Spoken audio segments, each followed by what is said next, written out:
As we brace in the country for the tariffs taking effect, as Donald Trump says tomorrow, we're going to look all through our program specifically at how this will affect different parts of the country and different industries and sectors.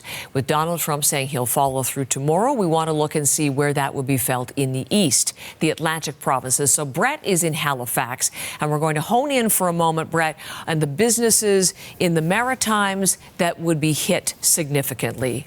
Tell us about, first of all, pulp and paper. Yeah, pulp and paper. So let's talk about Port Hawkesbury Paper. It's a huge, sprawling paper mill on Cape Breton Island, the largest industrial employer on Cape Breton Island. So it supports 1,200 jobs, either employees or contractors that work for this paper mill.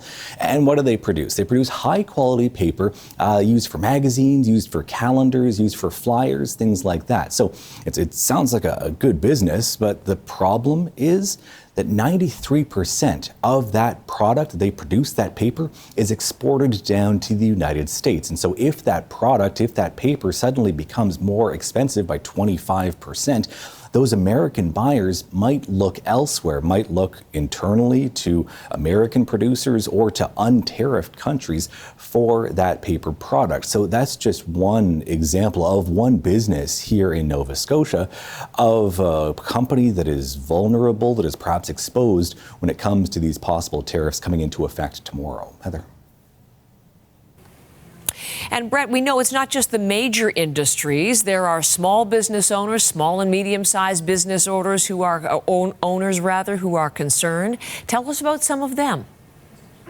Yeah, so let's go literally small scale, talking about blueberries. So the blueberry farming industry also worried about these tariffs coming into effect because the price of blueberries, the price that farmers can sell their blueberries at market, has dropped in recent years from around $1.10 per pound a few years back to around 40 cents last year. Now, couple that with the possibility of a 25% possible tariff to export those blueberries down south of the border to the United States, and it could entirely wipe out the New Brunswick blueberry market. So that's a snapshot of New Brunswick. If we take a look at Prince Edward Island briefly as well, Premier Dennis King there on PEI issued and had a State of the Province address earlier this week in which he promised some money in this year's budget for exporters to diversify, for basically support for businesses and for industries that could be affected by these tariffs so that they can find other markets away from and farther abroad